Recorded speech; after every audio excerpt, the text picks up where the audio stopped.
Welcome to Fly Eats Kitchen. I'm Jessica, your host, and today we are making the flyest nachos you have ever had. If you like what you see, make sure that you like, subscribe, and comment below, and get ready for these fly nachos.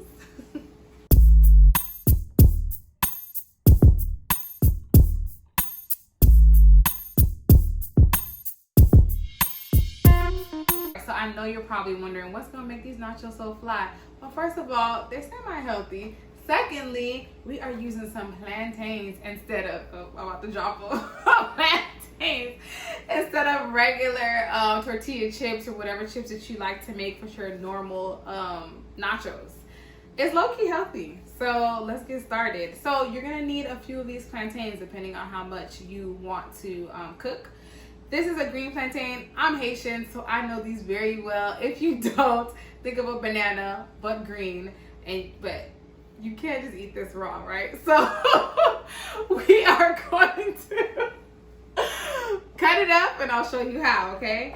So first things first, let's cut the tips off. If you soak these in water prior to cutting them, then it does make it a lot easier to slice and to cut through, because as you can see and what you will see is that it is a little bit more difficult to cut than, you know, just a regular banana if you're not used to these. A lot of times Haitians usually boil them or they fry them, but today we're gonna bake these to make our fly nachos. So I'm just cutting off the skin.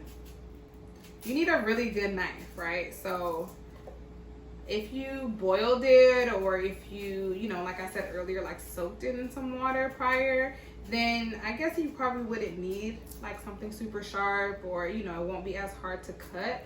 But if you're just taking it right out the store and you're trying to get right to it, which I am right now, then you need to make sure you have a good knife to make sure you cut this green skin off. Okay. Make sure you don't cut yourself. That would suck. So that we can get into these plantains. Oh. All right, we're almost there. Almost there, almost there. All my Caribbean girls know the struggle. And if you're judging the way I'm cutting it, then whatever, that's your business. The goal is to take the skin off so that we can have some nice, beautiful slices for our nachos. Push all that off to the side. You're gonna end up tossing all that anyway. And then I just kind of, okay, hold it like that, bring it down, and then just slice it. Depending on how thick, it makes sense if you guys wanna see. Depending on how thick you actually want these, and that's just how, you know, how much you'll cut, like, you know, slice wise. It just makes a difference specifically for when we are gonna bake them, as far as like the time frame, how long it's gonna take, because you don't want to undercook them, you know, if they're too thick, and you don't want to burn them if they're super thin, right? So cut a good amount. I'm not playing games with this plantain. Banan, as our Haitians will call it. Okay. It's a good amount. Alright, that's it. That's pretty simple. So they're kind of like little medallions of plantains. You know, you're gonna add them into a bowl. If you're not ready to bake yet, like, or as you're waiting for the oven to preheat, you can just add some water, some salt, and what I've heard is that that just helps preserve the color so that it doesn't start turning green. I'm not really sure if it doesn't do that if you don't put the water and salt, but it doesn't hurt to try, especially as you're waiting for the oven to preheat. So it's really not that big of a deal. So we have soaked this in water and some salt. So all we're gonna do is drizzle like a good amount of this with some oil. You can add some more salt if you want to have like a flavored taste, and you can add onion powder, garlic powder, Creole seasoning, because that's my favorite with everything. But to just make it simple, we're just gonna add some salt. Go ahead and mix it all the way through, and then we're gonna bake it. I'm gonna go ahead and place these plantains on the baking sheet. I like to use parchment paper just to kind of ensure that it's not going to stick on the pan. I really don't know how people do it when it doesn't stick on the pan without the parchment paper, but yeah. So you're just going to add it all in. Kind of make sure that it's all layered out. You don't want them to be overlapping each other, so all of them can cook evenly.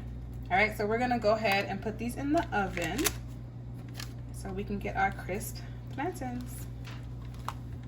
Okay, so a little magic for you today. We already have some of these plantains already baked and ready to go. So what you're gonna do is that plantains that we put in the oven, you are gonna put them in for like 15 minutes, baking at 375. And then you will broil on high for like 5 minutes, okay? So let me just give a disclaimer. In order for you to have these plantains to be super crunchy and crispy, you have to kind of play with the timing, depending on your oven, depending on the way that your temperature works, depending on how the thickness or the thinness of how you cut your plantains. Of course, that time frame is going to change to some degree, you know. But for my oven, 15 minutes of baking just to kind of soften it up, and then about 5 minutes on high broil. Broiling can be intense. Do not burn these plantains, y'all, because that's not what you want. You don't want burnt plantains. You want fly plantain nachos. All right, so we have these already done. They're nice and crispy, and we're just gonna get our toppings ready so that we can assemble. We are ready for our toppings. Well, semi-ready. So we have some red onions, we have some tomatoes, and we have some cheese. We have Monterey Jack, pepper jack, as well as mozzarella that I've mixed up together. That's gonna give a nice, you know, melty, creamy, cheesy taste. And we're also adding to it some langostinos. Okay, so these are like lobster's cousins. I can't call them lobster, but if you want a little like price efficient, still tastes like a lobster feel, it still makes it pretty fly, and that's what we have. So I'm gonna season it with some Creole seasoning. I feel like I put this on everything. Some onion powder, some garlic powder, and I've also squeezed some lime. Mix that all together. And then we're gonna just saute it for a little bit before we assemble all of our fly nachos together. So we're gonna go ahead and cook our langostino. Again, not for too long, because we are gonna bake everything together once we layer our nachos. But I don't know, I just feel like we just want to make sure we get a nice cook to it. They kind of remind me of crawfish, to be honest. So, I mean, if you like seafood, then I'm sure you'll like these too. Once it's finished cooking, then we'll assemble all of our plantain nachos together. Get excited. So it's time to assemble our nachos.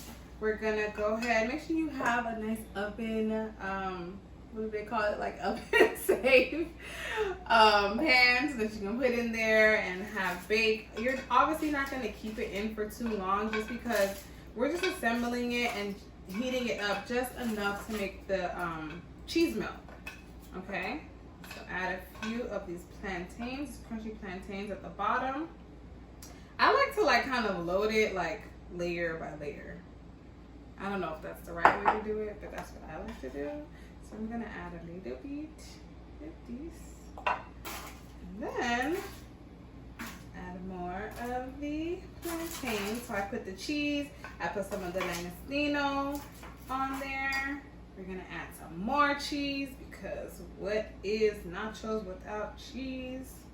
A little bit of the langostino. Oh, almost forgot about our other toppings. I'm gonna add some red onions, some of our tomatoes, and we're gonna keep layering. There's really no wrong or right way to do this, right? So you just want to make sure everything is nice and even. Add some more cheese. Some more langostino. I know I said earlier it's like lobster's cousin, but I guess it's like a mix between lobster and shrimp's cousin. It's pretty good. It has some liquid to it, so just make sure you don't add any extra water while you're cooking it. Just saute it on a nice non-stick pan and you'll really be good to go. Okay, so we're gonna add some more of these nachos, our plantains. Some are extra Cajun style. Some more cheese on top. Finish it off with more of our langostino. I'm probably pronouncing that wrong, so if you're in the comments and you want to correct me, go ahead and tell me how to say it, because whatever. I'm not too proud to know how to say that properly. Add some more red onions. I love red onions. Okay. And then we're gonna just put it in the oven for like, I don't know, I would say between 5 to 10 minutes, just enough to let the cheese melt and all of those flavors to kind of like combine together. If you need to broil it, if you're like in a rush and you really want it to melt really fast and you're ready to eat, then you can broil it for like a couple minutes on high. Just again, be very careful because you do not want to burn your food, especially after all this hard work. All right, we about to take this out the oven. Ooh.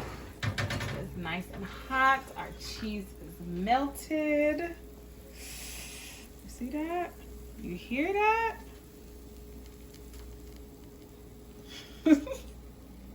So, we put our nachos in the oven so our cheese can melt. As you can see, it's like, it's legit, okay?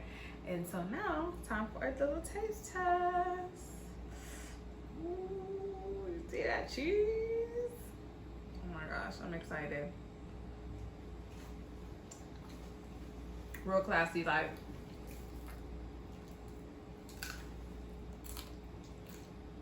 You hear that crunch? The melted cheese is amazing. Let's put some more seafood on top. And we're gonna have a solid bite.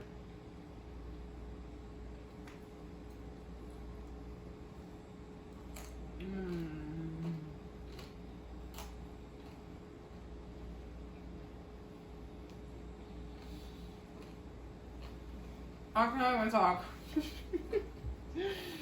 It's so good.